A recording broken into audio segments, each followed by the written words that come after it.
The Protege Program by SolarCalamity. Chapter 3. Program Poster. Trigger warnings in the description. Protege Program. Location, UI High School. Objective, to provide junior high students with vocational and life skills, including computer programming, first aid, interactive chemistry, situal awareness and parkour, sign language, basic mechanics, art. Computer programming is the only mandatory course for participants. Welcome to all regardless of quirk status. If interested, visit our website and print out an admission form. The poster hadn't been there the day before, Izuku was sure. Welcome to all regardless of quirk status, right? Did that mean he could sign up? Izuku's heart fluttered in excitement even as he shifted anxiously. Was that for real? Could he really participate? He shifted his weight and memorized the website hyperlink. He'd have to put more thought into it before making a choice, but it was worth a shot, right? At the very least, he could find out if UA's supposed willingness to let the quirkless attend was merely a PR stunt. But was it worth it? What if one of his classmates found out he wanted to participate? Bakugo, at least, he knew for sure wouldn't be there, as he would find all of the courses except maybe parkour to be useless. Even then, however, he wouldn't go for it, not with computer programming being mandatory. His stomach sank with the realization that a lot of after-school programs required the participant's school to sign off on it. Well, there's still hope for me, right? There are a couple of teachers who don't read the fine print of things they sign, so I guess it just depends on specifically whose signature the form requires. Izuku sighed. Well, he'd at least check it out. For now, though, he ought to get as far away from this poster as possible, so no one could catch him looking at it. He heaved a sigh and took a step back, only to bump into something. Or someone. Dread sluiced through him as he whirled around, an apology already on the tip of his tongue, but... Deku, Bakugo sneered. Izuku felt the blood drain from his face, and he instinctively raised his now shaking hands in a placating gesture as he took a step back. Bakugo's eyes flicked to the poster behind Izuku, and Izuku took that opportunity to run. He didn't used to run from Bakugo, but he'd learned relatively quickly that while he'd get a beating either way, if he ran, he had a shot of getting away until Bakugo's temper had cooled off a little. The downside of this method was that, if he got caught, the beating would be much worse. Izuku's shoes squeaked on the old tile floor as he took a corner too fast, hoping to get away before Bakugo could finish reading the poster. He sprinted as fast as he could towards the window at the end of the hallway he was in. It hadn't closed properly in years, not since Toritsuka-sensei had slammed him against it in second grade. Izuku couldn't remember what he had been doing in the junior high building as a second grader. All he remembered was the impact, the sound of shattering glass, and the terrifying lurch of falling for those few seconds before he landed on the fire escape. The hallway took a sharp turn to the right at the end, and the only thing down the adjoining hallway was a flight of stairs leading to the main lobby. That wasn't where Izuku was headed. His shoes squeaked once more at his abrupt stop in front of the window.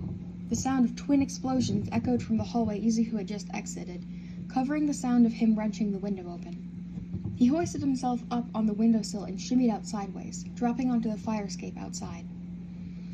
He shuddered, holding his breath and ducking down to keep his hair from being visible in the window as footsteps thundered through the hallway, approaching the window.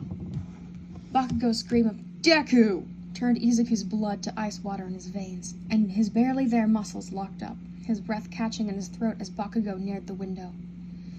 10 steps away, then 5, then 3, then he was right there, until he wasn't. Izuku could hear Bakugo's footsteps slamming down the stairs to the lobby, and he let his body go slack, letting out the breath he'd been holding. His chest shook as he sucked down air like he'd been suffocating. In for 4, hold for 7, out for 8, he reminded himself, trying to breathe like a normal person again and avoid the incoming anxiety attack. He hauled himself to his feet and slipped back through the window, hands shaking. He paused for just a moment, listening for any sign that Bakugo was coming back. When he heard nothing, he steeled himself and headed in the opposite direction Bakugo had gone, towards the math hallway and his homeroom. If he didn't hurry, he'd be late. Izuku cringed and sped up as he heard someone laugh behind him as he entered the math hall. No, please no, I'm almost at class, I'm almost... Someone caught him by the shoulder and slammed him into the wall, making Izuku see stars. Look at this worthless freak. He's nothing more than a punching bag, his assailant jeered, talking about Izuku rather than to him, as if he truly were nothing but an inanimate object. How pathetic that it won't even fight back anymore. The bully, Teruhashi Ren, sneered, raising his fist. Izuku barely had time to shut his eyes before Teruhashi's fist connected with his face, making his teeth sing with pain. Izuku internally prayed that none of his teeth were damaged. "You bitch!" Teruhashi howled. "How dare you attack me? You baited me into hitting you, didn't you, you coward?" Izuku opened his eyes to find Teruhashi cradling his right hand in his, and his left backing away. Once he was out of sight, Izuku turned and headed towards his home room. After he'd settled in his seat, he'd pulled out his phone and typed in the hyperlink for the Protege Program. He skimmed through the page and found the printable sign-up sheet. There was nothing on it about getting a signature from school staff. Izuku breathed a sigh of relief. All right, then. "Deku?" Izuku flinched at the sound of Yamazaki-sensei's voice, quickly fumbling to put his phone away. Yes, sir?"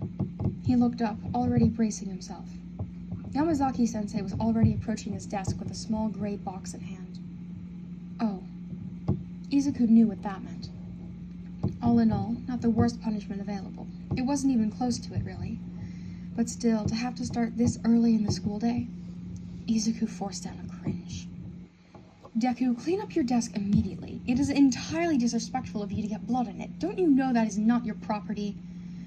The blatant disdain in his teacher's voice was expected, but his words were not. Clean up my desk? Izuku blinked and looked down at his desk, mildly surprised to find a few drops of blood on his surface. He raised a hand to his lip and found it bleeding. Right. Of course Teruhashi had split his lip. Izuku quickly mopped the blood up with his sleeve and stood up from his desk. When he'd first started getting this punishment, he tried to stall, but that only made his teachers continue the punishment over lunch. Izuku slipped his shoes off, set them on his seat, and walked to the back of the classroom, his teacher following close behind. Yamazaki-sensei handed him the small gray box with a stern glare before returning to the front of the classroom and beginning the lesson. Yet another class about proofs. Izuku sighed quietly, an amalgamation of negative emotions roiling in his gut and trying to claw up his throat. Izuku knew better than to dawdle, so he opened the box. He was greeted by the sight of the same nails his teachers had been using for years. The first time he had to do this, they had been new. His homeroom teacher from 4 years ago had spent his own money getting nails for this. The box had been passed between each of his homeroom teachers since then, and had grown rusty after a particularly rainy month, in which they had forced Izuku to stand over the nails outside in the rain a total of 12 days that month. After that, some of them had grown slightly rusty. Izuku crouched down and set the nails up. Each one was pointed straight up. There were 50 nails in total, and he set them in 2 semicircles of 25. He closed the box and set it on the floor before lifting up onto his toes, taking a small step forward and aligning his elevated heels above the nails. He swallowed painfully. He'd be steady for now, but by the time lunch rolled around, his ankles would be wobbling and his pitiful leg muscles burning. His socks certainly weren't going to help him maintain his balance. He sucked in a shaky breath and tried to focus on the lesson, which was hard to do with how his heart was rabbiting in his throat. Proofs were undeniably tedious, and they had been doing this unit for over a month now. Even if Izuku weren't years ahead of the curriculum, he'd still be bored of this. It wouldn't be nearly enough to distract him from the pain after an hour or two. He gritted his teeth and braced himself for an incredibly long morning. Gods, he couldn't wait for lunch period when he would finally be set free.